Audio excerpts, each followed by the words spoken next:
ശബരിമല സ്വർണ്ണക്കൊള്ള അന്വേഷിക്കാൻ ED enforcement directorate എത്തുകയാണ്. കേസിന്റെ മുഴുവൻ രേഖകളും ഇഡിക്ക് നൽകാൻ വിജിലൻസ് കോടതി ഉത്തരവിട്ടിരിക്കുന്നു. റിമാൻഡ് റിപ്പോർട്ടും FIR അടക്കമുള്ള രേഖകൾ ഇഡിക്ക് കൈമാറും. SITയുടെ എതിർപ്പ് തള്ളിയാണ് വിജിലൻസ് കോടതിയുടെ ഏറ്റവും പ്രധാനപ്പെട്ട ഉത്തരവ്. ഷമീർ അബ്ദുൾ നമുക്കൊപ്പം ചേരുകയാണ്. ഷമീർ, സ്വർണ്ണക്കൊള്ളയിൽ ഇഡി എത്തുകയാണ്.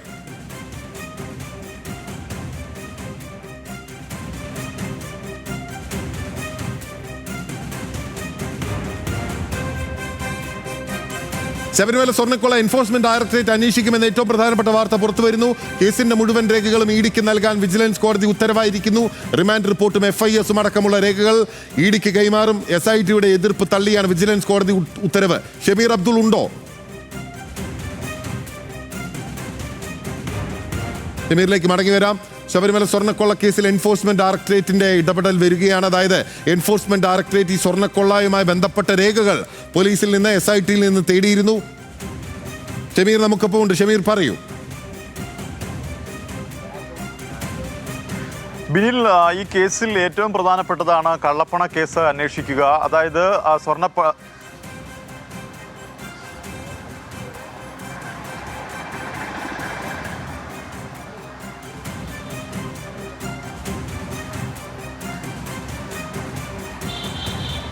ശബരിമല സ്വർണ്ണക്കൊള്ള കേസ് എൻഫോഴ്സ്മെന്റ് ഡയറക്ടറേറ്റ് അന്വേഷിക്കും.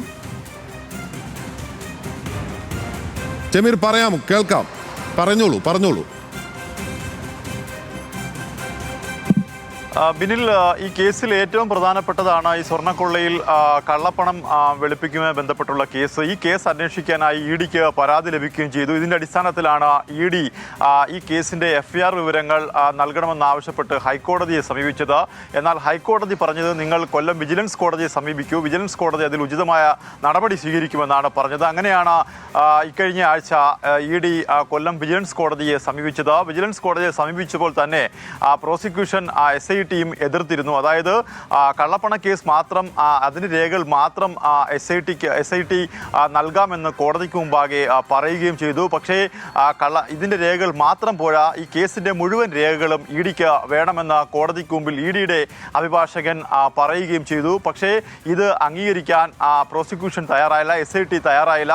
SIT ശക്തമായി എതിർക്കുകയും ചെയ്തു. ഒരു വേള ഇഡിയുടെ അഭിഭാഷകൻ ചോദിച്ചു, എന്തിനാണ് സ്പെഷ്യൽ ഇൻവെസ്റ്റിഗേഷൻ ടീം പ്രോസിക്യൂഷൻ ഇതിനെ പേടിക്കുന്നത് എന്ന് ചോദിക്കുന്ന സാഹചര്യം വരെ ഉണ്ടായി. അങ്ങനെ ഒരു വാദപ്രതിവാദമാണ് ഇക്കഴിഞ്ഞ ആഴ്ച കോടതിയിൽ നടക്കുകയും ചെയ്തത്. ഇതിനുശേഷമാണ് ഈ കേസിൽ വിധി പറയാനായി ഇന്നേ ദിവസത്തേക്ക് ഈ വിധി മാറ്റുകയും ചെയ്തത്. ഇപ്പോൾ കോടതി പറഞ്ഞ അനുസരിച്ച് ഇഡിക്ക് ഈ കേസുമായി ബന്ധപ്പെട്ടുള്ള FIR, റിമാൻഡ് റിപ്പോർട്ട്, അതുപോലെ മുഴുവൻ വിവരങ്ങൾ, ഈ കേസുമായി ബന്ധപ്പെട്ട മൊഴിപ്പകർപ്പ് അടക്കം മുഴുവൻ വിവരങ്ങളും ഇഡിക്ക് നൽകാൻ ഇപ്പോൾ കോടതി ഉത്തരവായിരിക്കുന്നു. അതുപോലെ തന്നെ ഈ SITയുടെ കടുത്ത എതിർപ്പ് അവഗണിച്ചുകൊണ്ടാണ് കോടതി ഇത്തരത്തിലൊരു തീരുമാനം എടുത്തിരിക്കുന്നത്. അതായത് ശബരിമല സ്വർണ്ണക്കൊള്ള കേസിലെ എല്ലാ വിവരങ്ങളും ഇഡി പരിശോധിക്കും, എല്ലാ വസ്തുതകളും ഇഡി അന്വേഷിക്കും. ഈ സ്വർണം കൊണ്ടുപോയതടക്കം ഈ കേസിലെ പ്രതികളുടെ മുഴുവൻ ഈ പങ്കും അന്വേഷിക്കാൻ ഇഡി തീരുമാനിച്ചിരിക്കും. ഇഡിക്ക് ആ രേഖകൾ ഇപ്പോൾ കോടതി നൽകിയതോടുകൂടി ഇഡി അന്വേഷണത്തിന് നിഴലിലായി ഈ കേസ് എന്ന് വേണം പറയാൻ.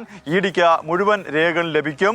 എന്തായാലും SITയുടെ എതിർപ്പിനെ അവഗണിച്ചുകൊണ്ടാണ് ഇത്തരത്തിലൊരു നീക്കം ഇപ്പോൾ കോടതി നടത്തുകയും ചെയ്തത്. SITക്ക് വലിയ തിരിച്ചടിയാണ് പ്രോസിക്യൂഷന് ഈ കേസിൽ ഉണ്ടായിരിക്കുന്നത്. ബിനിൽ, SITയെ സംബന്ധിച്ച് വലിയ തിരിച്ചടിയാണ്. SIT പറഞ്ഞിരുന്നത് ഇഡിക്ക് കൈമാറുന്നില്ല രേഖകൾ എന്നുള്ളതായിരുന്നു. പക്ഷേ കോടതിയുടെ ഉത്തരവ്, വിജിലൻസ് കോടതിയുടെ ഉത്തരവ് വന്നിരിക്കുന്നു, SITക്ക് കൈമാറണം എന്നുള്ളതാണ്. എൻഫോഴ്സ്മെന്റ് ഡയറക്ടറേറ്റിന് ഈ കേസുമായി ബന്ധപ്പെട്ട കള്ളപ്പണ ഇടപാടുകൾ അന്വേഷിക്കുന്നതിന് വേണ്ടി വഴിയൊരുങ്ങുകയാണ്. ഉണ്ണികൃഷ്ണൻ പോറ്റി ചെമ്പാക്കി മാറ്റിയിട്ടുള്ള സ്വർണ്ണപ്പാളികൾ, അതായത് ചെമ്പ് പുനഃസ്ഥാപിച്ച് സ്വർണം അഴിച്ചു മാറ്റി അത് വിദേശത്തേക്ക് കടത്തി എന്നതുൾപ്പെടെയുള്ള വിവരങ്ങൾ പല കോണുകളിൽ നിന്ന് ഉയർന്നു വരികയും ചെയ്തിരുന്നു. നേരത്തെ കോൺഗ്രസ് നേതാവായിരുന്ന രമേശ് ചെന്നിത്തല പറഞ്ഞിരുന്നത് വിദേശത്തുള്ള വ്യവസായി ഇത് വിദേശത്ത് വലിയ നെറ്റ്വർക്കുകൾക്കിടയിലേക്ക്, അതായത് വലിയ കണ്ണികളിലേക്ക്, അന്താരാഷ്ട്ര കണ്ണികളിലേക്ക് ഉൾപ്പെടെ ഇതിൻ്റെ കൈമാറ്റം നടന്നിട്ടുണ്ട് എന്ന ആരോപണങ്ങൾ ഉൾപ്പെടെ വരികയും ചെയ്തിരുന്നു. ആ പശ്ചാത്തലത്തിൽ കൂടിയാണ് ഇതിൽ വലിയ രീതിയിലുള്ള കള്ളപ്പണ ഇടപാടുകൾ നടന്നിട്ടുണ്ട് എന്നൊരു നിഗമനത്തിലേക്ക് ഈ എൻഫോഴ്സ്മെന്റ് ഡയറക്ടറേറ്റ് എത്തിയിരുന്നത്. പക്ഷേ ഇതുമായി ബന്ധപ്പെട്ട രേഖകൾ വിട്ടു നൽകാൻ SIT തയ്യാറായിരുന്നില്ല. അത് ഇപ്പോൾ കോടതി അതിനെ നിരാകരിച്ചിരിക്കുന്നു. രേഖകൾ നൽകണം എന്നുള്ളതാണ് ഇപ്പോൾ കോടതി എടുത്തിരിക്കുന്ന നിലപാട്. ഷമീർ നമുക്കൊപ്പം തുടരുന്നുണ്ട്. ഷമീർ, ഈ കേസുമായി ബന്ധപ്പെട്ടുകൊണ്ട് ഇഡിക്ക് രേഖകൾ നൽകാതിരിക്കുന്നതിന് വേണ്ടി പറഞ്ഞ ന്യായവാദങ്ങൾ എന്തൊക്കെയായിരുന്നു? കോടതിയുടെ മറുപടി എന്തെല്ലാമായിരുന്നു? ഇത് സംസ്ഥാനത്ത് തന്നെ ഏറ്റവും പ്രധാനപ്പെട്ട ഒരു കേസാണ്. അതും സ്പെഷ്യൽ ഇൻവെസ്റ്റിഗേഷൻ ടീം അന്വേഷിക്കുന്ന കേസാണ്. അതും ഈ വിവരങ്ങൾ, അതായത് കോടതിയിൽ നടക്കുന്ന ഈ സ്വർണം കൊണ്ടുപോയമായ വിവരങ്ങൾ, അതുപോലെ ഈ സ്വർണം അവിടെ നിന്നും എടുത്ത കാലഘട്ടം മുതലുള്ള കാര്യങ്ങൾ, ഇതൊക്കെ തന്നെ ഇ.ഡി. സമാന്തരമായി അന്വേഷിക്കുന്നുണ്ടായിരുന്നു. ഈ സമാന്തര അന്വേഷണം ഈ കേസിൽ പാടില്ല എന്ന് SIT ആദ്യഘട്ടത്തിൽ തന്നെ ഇ.ഡിയോട് പറയുകയും ചെയ്തു. ഇ.ഡി. ആദ്യഘട്ടത്തിൽ ഇതിൽ ആവശ്യപ്പെട്ടത് FIR ആയിരുന്നു. ഇതിലെ പ്രധാനപ്പെട്ട പ്രതികൾ ഉണ്ണികൃഷ്ണൻ പോറ്റി അടക്കമുള്ള ആളുകളുടെ മൊഴികൾ ആവശ്യപ്പെട്ടു. എന്നാൽ ഈ മൊഴികൾ SIT കൊടുക്കാൻ തയ്യാറായില്ല. അതുപോലെ പത്മകുമാറിന്റെ പങ്ക്, മുരാരി ബാബുവിന്റെ പങ്ക്, അങ്ങനെ ഈ കേസിലെ പ്രധാനപ്പെട്ട പ്രതികളുടെ പങ്കുകളൊക്കെ തന്നെ കുറിച്ച് അന്വേഷിക്കാൻ ഇവർ തീരുമാനിച്ചു. നേരത്തെ ബിനിൽ പറഞ്ഞതുപോലെ തന്നെ സംസ്ഥാനത്തിന് പുറത്തേക്ക് പോയി രാജ്യാന്തര തലത്തിലേക്ക് ഈ സ്വർണം കടത്തി, അങ്ങനെ വിവിധ തലങ്ങളിലേക്ക് ഈ കേസിന്റെ വ്യാപ്തി അത്രത്തോളമുണ്ട്. അതുകൊണ്ട് SITക്ക് ഈ കേസ് അന്വേഷിക്കുന്നതിൽ പരിമിതിയുണ്ട്. അതുകൊണ്ട് ഇത് ഇ.ഡിക്ക് ഇത്തരം വിവരങ്ങൾ കൈമാറണമെന്ന് SITയോട് ആവശ്യപ്പെടുകയും ചെയ്തു. പക്ഷേ SIT ഹൈക്കോടതി നിയന്ത്രണത്തിലുള്ള കേസായിരുന്നാൽ നിങ്ങൾ ഹൈക്കോടതിയെ സമീപിക്കൂ എന്ന് ഈ ഇ.ഡിയോട് പറയുകയും ചെയ്തു. ഇതിന്റെ അടിസ്ഥാനത്തിലാണ് ഇ.ഡി. എൻഫോഴ്സ്മെന്റ് ഡയറക്ടറേറ്റ് കേരള ഹൈക്കോടതിയെ സമീപിക്കുകയും ചെയ്തത്. അങ്ങനെയാണ് ഹൈക്കോടതി ഇതിലെ പ്രധാനപ്പെട്ട വിവരങ്ങൾ നൽകണമെങ്കിൽ നിങ്ങൾ കൊല്ലത്തെ വിജിലൻസ് കോടതിയെ സമീപിക്കൂ എന്ന് ഇ.ഡി. സംഘത്തോട് പറയുകയും ചെയ്തത്. ഇ.ഡി. സംഘം അതിനുശേഷം കൊല്ലത്തെ കോടതിയെ സമീപിച്ച് ഇത്തരത്തിലുള്ള വിവരങ്ങൾ കൈമാറണമെന്ന് കോടതിക്ക് അപേക്ഷ നൽകിയെങ്കിൽ പോലും പ്രോസിക്യൂഷൻ SITയുടെ അഭിഭാഷകർ പറഞ്ഞത് ഇത്തരം വിവരങ്ങൾ നൽകാൻ ബുദ്ധിമുട്ടാണ്. കള്ളപ്പണ ഇടപാടുകൾ സംബന്ധിച്ചുള്ള തുടരുക. ഷബ്ന നമുക്കൊപ്പം ചേരുന്നുണ്ട് ലീഗൽ ഡെസ്കിൽ നിന്ന്. ഷബ്ന, നോക്കൂ, ഇപ്പോൾ സംസ്ഥാന സർക്കാരിനെ സംബന്ധിച്ച് ആഭ്യന്തര വകുപ്പിനെ സംബന്ധിച്ച് മറ്റൊരു തിരിച്ചടി കൂടിയാണിത്.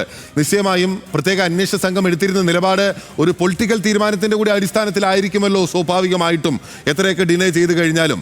അപ്പോൾ ആ അർത്ഥത്തിൽ ഇ.ഡിയെ സംബന്ധിച്ച് ഇപ്പോൾ ഇതിൽ വിശാലമായി കൈകടത്തുന്നതിനല്ല വിശാലമായ രീതിയിലുള്ള അന്വേഷണം നടത്തുന്നതിന് വേണ്ടി ഒരു അവസരം വന്നിരിക്കുകയാണ്. അപ്പോൾ ഈ കേസിന് കൂടുതൽ മാനങ്ങൾ വരാനുള്ള സാധ്യതയാണ് നിലനിൽക്കുന്നത്. ബിനിൽ, ഇതിൽ ഇ.ഡി. ഉന്നയിച്ചിരുന്ന ഒരു പ്രധാനപ്പെട്ട കാര്യം കള്ളപ്പണം വെളുപ്പിക്കൽ ഈ ശബരിമല സ്വർണ്ണക്കൊള്ളയുമായി ബന്ധപ്പെട്ട് നടന്നിട്ടുണ്ടോ എന്ന് അന്വേഷിക്കണം എന്നതായിരുന്നു. അതായത് PMLA ആക്ടിൻ്റെ പരിധിയിൽ ഈ നടപടികൾ അല്ലെങ്കിൽ ഈ ക്രിമിനൽ നടപടികൾ വന്നിട്ടുണ്ടോ എന്ന് പരിശോധിക്കണം എന്നായിരുന്നു ഇ.ഡി. ആവശ്യപ്പെട്ടത്. ഇതിൻ്റെ അടിസ്ഥാനത്തിലാണ് ഇ.ഡി. ഇതിൻ്റെ FIR അടക്കമുള്ള രേഖകൾ നൽകണം എന്നൊരാവശ്യം ഉന്നയിച്ചിരുന്നത്. ആദ്യഘട്ടത്തിൽ മജിസ്ട്രേറ്റ് കോടതിയിൽ ഈ ആവശ്യം ഇ.ഡി. ഉന്നയിച്ചിരുന്നു. മജിസ്ട്രേറ്റ് കോടതി അനുവദിച്ചില്ല. തുടർന്ന് ഹൈക്കോടതിയെ സമീപിക്കുകയായിരുന്നു. ഹൈക്കോടതിയിൽ ഇ.ഡി. വാദം ഉന്നയിച്ചത് ഇതിൽ ഈ ശബരിമല സ്വർണ്ണക്കൊള്ളയുമായി ബന്ധപ്പെട്ട് വലിയ തോതിൽ പണം ചിലവഴിച്ച അല്ലെങ്കിൽ പണവുമായി ബന്ധപ്പെട്ടിട്ടുള്ള കാര്യമാണ്. അതുകൊണ്ട് തന്നെ ഇതിൽ ഏതെങ്കിലും തരത്തിൽ കള്ളപ്പണ ഇടപാട് നടന്നിട്ടുണ്ടോ എന്നതാണ്. കാരണം നമുക്കറിയാം ഇ.ഡിയുടെ അന്വേഷണ പരിധി എന്നത് കള്ളപ്പണ ഇടപാടുമായി ബന്ധപ്പെട്ട് മാത്രമാണ്. അതായത് PMLAയുടെ പരിധിയിൽ മാത്രമാണ് ഇ.ഡിക്ക് അന്വേഷണം നടത്താനാകുക. അതുകൊണ്ട് തന്നെ ഈ സ്വർണ്ണക്കൊള്ളയുമായി ബന്ധപ്പെട്ടിട്ടുള്ള കാര്യങ്ങളിൽ കള്ളപ്പണ ഇടപാട് നടന്നോ എന്നാണ് ഇ.ഡി. പരിശോധിക്കുന്നത്. അതിനായിട്ടാണ് ഇ.ഡി. FIR അടക്കമുള്ള രേഖകൾ ആവശ്യപ്പെട്ടത്. എന്നാൽ ഹൈക്കോടതി ഈ ആവശ്യം നിരസിക്കുക എന്ന് പറഞ്ഞാൽ വിജിലൻസ് കോടതിയിലാണ് ഇതിൻ്റെ FIR അടക്കമുള്ള കാര്യങ്ങൾ. കാരണം വിചാരണ കോടതി ഇപ്പോൾ വിജിലൻസ് കോടതിയാണ്. ഇതുമായി ബന്ധപ്പെട്ടിട്ടുള്ള കാര്യങ്ങൾ ഇപ്പോൾ വിജിലൻസ് കോടതിയുടെ പരിധിയിൽ വരുന്നിരിക്കുന്നു. വിജിലൻസിൻ്റെ അഴിമതി നിരോധന നിയമപ്രകാരമുള്ള കേസുകളുടെ പരിധിയിലാണ് ഇപ്പോൾ ഈ സ്വർണ്ണക്കൊള്ള വന്നിട്ടുള്ളത്. അതുകൊണ്ട് വിജിലൻസ് കോടതിയാണ് ഇത് പരിശോധിക്കുന്നത്. വിജിലൻസ് കോടതിയിൽ അപേക്ഷ നൽകാൻ ഹൈക്കോടതി നിർദ്ദേശിച്ചതിനെ തുടർന്നാണ് വിജിലൻസ് കോടതിയിൽ ഇപ്പോൾ ഇ.ഡി. അനുമതി നൽകിയത്. ഈ SIT ഇതിനെ എതിർത്തിരുന്നത് ഇതിൽ കള്ളപ്പണ ഇടപാടുമായി ബന്ധപ്പെട്ടിട്ടുള്ള കാര്യങ്ങളല്ല നടന്നിട്ടുള്ളത്, അഴിമതി നിരോധന നിയമപ്രകാരമുള്ള കാര്യങ്ങൾ അല്ലെങ്കിൽ ക്രിമിനൽ ആക്ടിവിറ്റീസ് ആണ്. അതുകൊണ്ട് തന്നെ അത് അന്വേഷിക്കേണ്ടത് SIT ആണ്. ഈ ഇ.ഡി. ഇതിൽ അന്വേഷണം നടത്തേണ്ടതില്ല എന്നതായിരുന്നു SITയുടെ നിലപാട്. ഇപ്പോഴേതായാലും വിജിലൻസ് കോടതി ഇ.ഡിക്ക് ഈ രേഖകളെല്ലാം നൽകാൻ ഉത്തരവിട്ടിരിക്കുന്നു. അതിൻ്റെ അടിസ്ഥാനത്തിൽ ഇ.ഡി. ഇനിയിപ്പോൾ ECIR, അതായത് FIR പോലെ എൻഫോഴ്സ്മെന്റ് ഡയറക്ടറേറ്റിൻ്റെ പ്രാഥമിക നടപടിയായ ECIR രജിസ്റ്റർ ചെയ്ത് ഇതുമായി ബന്ധപ്പെട്ടിട്ടുള്ള അന്വേഷണത്തിൽ മുന്നോട്ട് പോവുകയായിരിക്കും ചെയ്യുക. കാരണം ഈ സ്വർണ്ണക്കൊള്ളയിൽ ഏതെങ്കിലും കള്ളപ്പണ ഇടപാട് നടന്നോ എന്നത് മാത്രമായിരിക്കും ഇ.ഡിയുടെ അന്വേഷണ പരിധിയിൽ വരിക. ഷബ്ന, ഒരു കാര്യം കൂടി, ഇപ്പോൾ PMLA കേസുകളാണല്ലോ, പ്രിവെൻഷൻ ഓഫ് മണി ലോണ്ടറിംഗ് ആക്ടിന്റെ ഭാഗമായിട്ടുള്ള കേസുകളാണല്ലോ എൻഫോഴ്സ്മെന്റ് ഡയറക്ടറേറ്റ് നമ്മുടെ രാജ്യത്ത് അന്വേഷിക്കുന്നത്. അവിടെ ഈ ഒരു മണി ലോണ്ടറിംഗ് നടന്നിട്ടുണ്ട് എന്നുള്ളതിന്റെ സൂചനകൾ പ്രാഥമികമായി കേസിന്റെ ഓരോ വിവരങ്ങൾ പുറത്തു വരുമ്പോഴും പുറത്തേക്ക് വരുന്നുണ്ടായിരുന്നു. പ്രത്യേകിച്ച് രമേശ് ചെന്നിത്തല പറഞ്ഞ വിവരങ്ങൾ, ഒരു വ്യവസായി പറഞ്ഞിട്ടുള്ള വിവരങ്ങൾ, അതിലുൾപ്പെടെ എന്തൊക്കെ തെളിവുകൾ ശേഖരിക്കാൻ കഴിഞ്ഞിട്ടുണ്ട് എന്നുള്ളത് മറ്റൊരു കാര്യമാണ്. പക്ഷേ ഈ നടന്നിട്ടുള്ള ഡീലുകൾ അഴിമതിക്കപ്പുറത്തേക്കുള്ള ബ്ലാക്ക് മണി വൈറ്റ് ആക്കുന്ന ഒരു നടപടി ഇക്കാര്യവുമായി ബന്ധപ്പെട്ട് ഉണ്ടായിട്ടുണ്ട് എന്ന സൂചനകൾ ഇങ്ങനെ പുറത്തു വരുമ്പോൾ EDയുടെ നീക്കങ്ങൾ ഇനി എങ്ങനെയാകും എന്നുള്ളതും ഒരു കാര്യമാണ്. പിന്നെ ഞാൻ നേരത്തെ ചോദിച്ചതുപോലെ ഇത് മറ്റു തരത്തിലേക്ക് പോകുമല്ലോ എന്ന് പറയുന്നതിലൂടെ ED ഈ കാര്യത്തിൽ ഇടപെടുന്നതോടുകൂടി അത് കേവലമായ ഒരു അഴിമതി എന്നതിനപ്പുറത്തേക്കൊരു മാനം കൂടി അതിന് വരില്ലേ നിയമപരമായി? തീർച്ചയായും. കാരണം ED അന്വേഷിക്കുമ്പോൾ ഇപ്പോൾ നമുക്കറിയാം ഇത് SIT ആണ് അന്വേഷിക്കുന്നത്. SIT ഹൈക്കോടതിയുടെ നിയന്ത്രണത്തിൽ കേസ് അന്വേഷിക്കുകയാണ്, നമ്മുടെ സംസ്ഥാന പോലീസ് അന്വേഷിക്കുന്നതാണ്. സാധാരണഗതിയിൽ നമുക്കറിയാം ഈ EDയുടെ അന്വേഷണം എന്ന് പറയുന്നത് കേന്ദ്ര ഏജൻസി അന്വേഷണത്തിന് വരുന്നു. രാഷ്ട്രീയ പ്രേരിതമായ ചില കാര്യങ്ങൾ അതിലുണ്ടാകും എന്നത് തന്നെയാണ് എല്ലാ ഘട്ടത്തിലും EDയുടെ അന്വേഷണത്തിൽ ഉണ്ടാകാറുള്ളതും ആ രീതിയിൽ തന്നെയാണ്.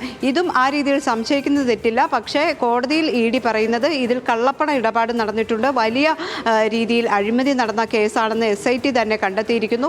ഹൈക്കോടതി ഇതിൽ മേൽനോട്ടം വഹിക്കുന്നു. ആ സാഹചര്യത്തിൽ കള്ളപ്പണ ഇടപാട് നടന്നിട്ടുണ്ട് എന്ന് തന്നെ ED പ്രാഥമികമായ ഒരു അന്വേഷണത്തിൽ കണ്ടെത്തി എന്ന് ED തന്നെ പറയുന്നുണ്ട്. അതിൻ്റെ അടിസ്ഥാനത്തിലാണ് ഇനി തുടർ നടപടിയിലേക്ക് EDക്ക് പോകണമെങ്കിൽ ഈ സംസ്ഥാന പോലീസ് രജിസ്റ്റർ ചെയ്ത FIR അടക്കമുള്ള രേഖകൾ വേണം. ഈ രേഖകളുടെ അടിസ്ഥാനത്തിൽ മാത്രമായിരിക്കണം ഒരു പ്രിലിമിനറി എൻക്വയറി ഇനി EDക്ക് നടത്താനാകുക. അതിനുശേഷമായിരിക്കും മറ്റു തുടർ നടപടികളിലേക്ക് ED പോവുക. അതിനു വേണ്ടിയിട്ടാണ് ഇപ്പോൾ ഈ FIR അടക്കമുള്ള രേഖകൾ ED ആവശ്യപ്പെട്ടിട്ടുള്ളത്. ഇതിൻ്റെ അടിസ്ഥാനത്തിൽ ED ഇനി ECIR രജിസ്റ്റർ ചെയ്യുകയും തുടർ നടപടികളിലേക്ക് പോവുകയും ഇതിൽ കള്ളപ്പണ ഇടപാട് ഏതെങ്കിലും തരത്തിൽ ബില്ല് സൂചിപ്പിച്ചതുപോലെ ബ്ലാക്ക് മണി വൈറ്റ് ആക്കിയോ അത്തരത്തിലുള്ള കാര്യങ്ങളിലേക്കൊക്കെ പോയിട്ടുണ്ടോ എന്ന കാര്യമായിരിക്കും ED ഇനി പരിശോധിക്കുക. അതിന് ബദലായി തന്നെ SITയുടെ അന്വേഷണം പുരോഗമിക്കുകയും ചെയ്യും. കാരണം ഇപ്പോൾ ഹൈക്കോടതിയുടെ മേൽനോട്ടത്തിലാണ് ഇതിൻ്റെ അന്വേഷണം നടക്കുന്നത്. ഇതിൽ അന്വേഷണത്തിന് കുറച്ചുകൂടി സമയം കോടതി നൽകിയിരിക്കുന്ന സാഹചര്യമുണ്ട്. SIT ഇതിൽ അന്വേഷണം നടത്തുകയും പ്രതികളെ അറസ്റ്റ് ചെയ്യുകയും പ്രതികൾക്ക് ജാമ്യം നൽകുന്ന കാര്യത്തിൽ പോലും ഹൈക്കോടതി വളരെ കർശനമായ ഉപാധികൾ വയ്ക്കുകയും അതോടൊപ്പം തന്നെ ജാമ്യം പലപ്പോഴും നിഷേധിക്കുകയും ഒക്കെ ചെയ്യുന്ന ഒരു സാഹചര്യം നിലവിലുണ്ട്. അതിന് ബദലായി EDയും ഇനിയിപ്പോൾ ഇതിൽ അന്വേഷണം തുടരും എന്ന് തന്നെയാണ് ഇപ്പോൾ വിജിലൻസ് കോടതി ഉത്തരവിൽ നിന്ന് നമുക്ക് അനുമാനിക്കാൻ സാധിക്കുന്നത്. ശരി, ഷബ്നയാണ് വിവരങ്ങളുമായി നമുക്കൊപ്പം ചേർന്നു. ഒപ്പം കൊല്ലത്ത് നിന്ന് ഷമീറും. ഇപ്പോൾ സ്വർണ്ണക്കൊള്ളയുമായി ബന്ധപ്പെട്ട രേഖകൾ EDക്ക് കൈമാറണമെന്ന് കൊല്ലം വിജിലൻസ് കോടതി ഉത്തരവിട്ടിരിക്കുന്നു. അതിനെ എതിർത്തിട്ടുള്ള SITക്കും ആഭ്യന്തര വകുപ്പിനും കനത്ത തിരിച്ചടിയാണ്.